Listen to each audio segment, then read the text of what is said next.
The links between alcohol and cancer have been studied for many years. There are many studies on the subject. And I would say that for the most part, most of the studies have really shown no link between alcohol and most cancers, but there are certain cancers with which it is clearly linked, mainly cancers of the upper aerodigestive tract, the mouth, esophagus, larynx, and basically the upper aerodigestive tract. And the other one that I think that's most notable is the liver. There are other links as well to, or more minor links to other cancers. The links to these cancers have been mainly in association with cigarette smoking, at least in the upper aerodigestive tract, and mostly in people who drink more heavily. There is a dose-response relationship.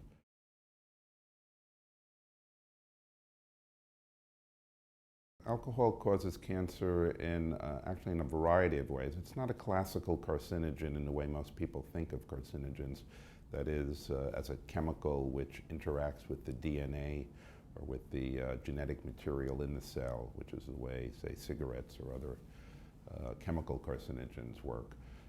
It actually varies from one site to another.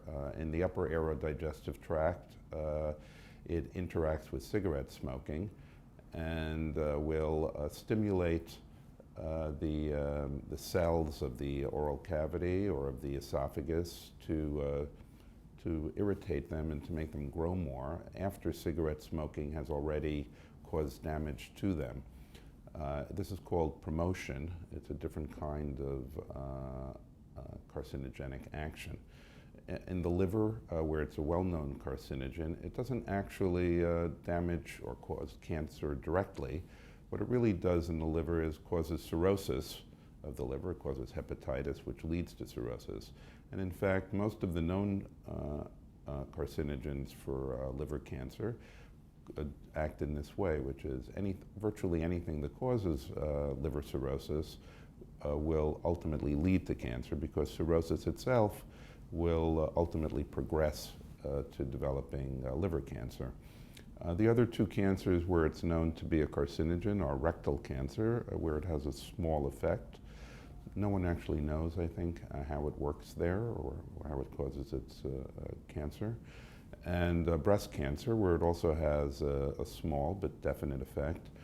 And again, it's not very clear how alcohol increases the risk of breast cancer. There's some recent evidence that suggests that alcohol can increase estrogen levels in women, and estrogens are known to be a carcinogenic effect in women breast cancer. And in fact, the breast cancer that you see in relation to alcohol is so-called estrogen receptor positive or hormone receptor positive breast cancer in women.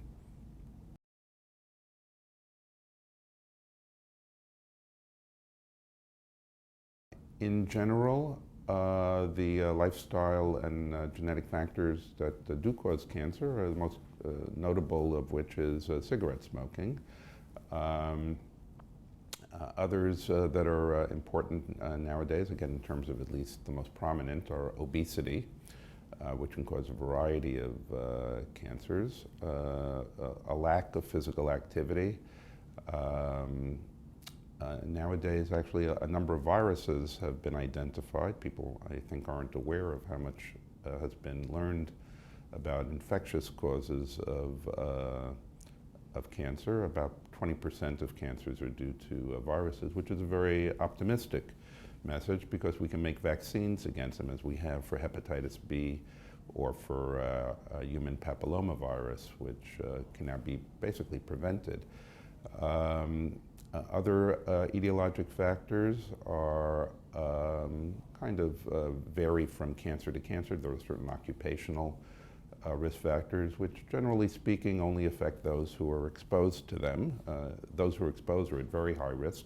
The public at large is not usually at risk for such factors. Notable among them is asbestos. Another important group of risk factors are genetics.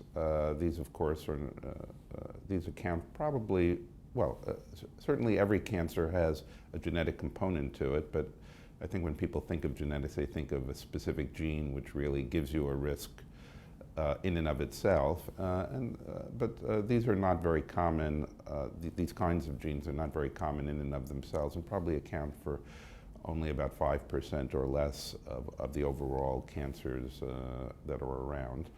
I think hormones play a significant role as well, mainly in women, and hormones either that women are taking or their reproductive behavior, which can affect their hormonal levels. And so that's been shown to raise the risk primarily of the reproductive organs, breast and their gynecologic cancers, and possibly the same is true for men with regard to their prostate. I think ultimately, though, we have to recognize that many cancers are just a matter of chance, and that we really don't know in any given individual what really caused his or her cancer, and that you know, we can speculate, but it's often frustrating that for a given person, we would just have to say, it's just one of those things, and maybe someday science will tell us specifically what it was in a given individual that led to his cancer. Diet and cancer has been one of the great, shall we say, great beliefs, both of the lay public and of professional researchers in cancer. And there has been a huge amount of research on the topic. I have to say, though, that after 30 or 40 years of intensive research, it's actually very hard to put a handle, to put a finger on precisely what it is in diet that really is responsible for what.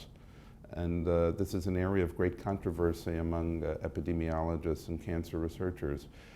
It does seem to be the case that following what I would call a prudent diet, lower meat, higher fish and higher meat and poultry, more vegetables and fruits is probably going to decrease your overall risk of cancer. But precisely why and precisely what it does and precisely which cancers it helps is really not at all clear, despite all the research and all the discussion. One thing that I do think is good in diet is lower calories. Again, I mentioned earlier obesity as a prominent factor in causing cancer. And whether obesity per se, whether the calories work through just reducing obesity or have a direct effect themselves, probably both is true. But I think just reduced calories is probably a good thing.